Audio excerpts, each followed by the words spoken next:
जय जगन्नाथ। महाभारतर कथा। थरे कृष्ण को कर्ण पचारुचंती, हे वासुदेव, मोर भूल कौन थिला? मते शिक्षा लाभरू गुरु द्रोणଙ୍କ ପାଖରୁ ବଞ୍ଚିତ କରାଗଲା। ମୁଁ ଯେତେବେଳେ ଶିକ୍ଷା ଲାଭ କରିବା ପାଇଁ ଗଲି, ଗୁରୁ ଦ୍ରୋଣ ମତେ ଶିକ୍ଷା ଲାଭ ଦେବାକୁ ମନା କରିଦେଲେ। କିନ୍ତୁ ମୁଁ ସେ ଗୁରୁଙ୍କୁ ସ୍ମରଣ କରି परशुरामଙ୍କ ଠାରୁ युद्ध विद्या शिक्षा कली। ठीक सेहीपरि द्रौपदी स्वयंवर मध्य मते भाग देवाकू बा अंश ग्रहण करने को दिया गला नहीं। मोर भूल कौन? प्रतिटी मुहूर्त रे मते लज्जित हेबा पई पड़ी। समाज रे मते सबुबले नीच देखैबा पई पड़ी। जो समय मते समस्ते जने राजा बोली ग्रहण करि नथिले, दुर्योधन मते तांका बंधु करिकी मते गोटे राज्यर राजा करेले। तेबे मु दुर्योधन पाखरे रही भूल करिछि ना ठीक करिछि? कृष्ण हसिले, कहले कर्ण, मोर जन्म होछि बंदीशाल रे।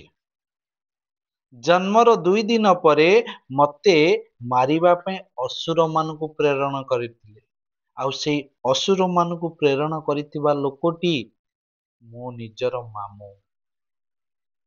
मु कम बयसरू खाली पाद जे बणरे गाई चरेइछि। प्रतिटी मुहूर्त रे मो जीवन प्रति विपद रहिछि। मु भी चाहिथिले असत्यर बाट बाछि नहीं पारिथां, किंतु मु सेमिति केबे भी करिनी।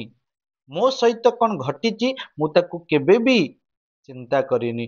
मते सबु बेले भल सत बाटर रहिबार अछि।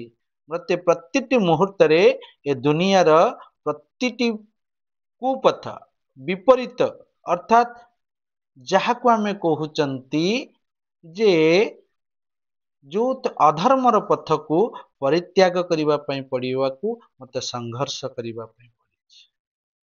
ताले कुह, तुमे अधिक कष्ट पाइछ ना मु अधिक कष्ट पाइछि? तेणु कहिबार कथा, जीवन रे सबुबले आमको दुईटी मार्ग देखा जाए। गोटे ला ठीक, गोटे ला भूल। ग्रहण करिबाटा निज ऊपर डिपेंड करे, निज ऊपर निर्भर करे। मु भूल बाटरे जीवी कि ठीक बाटरे जीवी। मते रसगोला खाई किछि समय पाटी मिठा करके आनंद पाइबार पाई सारा जीवन कष्ट पाइबार अछि, ना मते लिंब पिता को ग्रहण करी किछि समय कष्ट पाई सारा जीवन खुशी रे बंचिबार अछि। मते कुपथरे जाई प्रथमे विजय लाभ करी मध्य शेष को पराजित हबार अछि, ना प्रथमे सत पथरे चली मते जेते कष्ट हले भी, जेते बाधा जेते विघ्न आसिले मध्य मते न्याय पथरे जीवार अछि और शेष मते विजयी होबार अछि।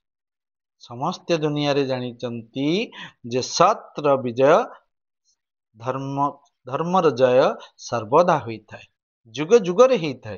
तो सबु परे भी आमे माने किछि लोक थांते अधर्म पथ को बाछे। तेणु हे मोर प्रियजन मानक एतिकी अनुरोध, जेते कष्ट हले मध्य आमे सर्वदा सत् पथरे जीवा दरकार, उचित पथरे जीवा दरकार, न्याय पथरे जीवा निहाती दरकार। जय जगन्नाथ।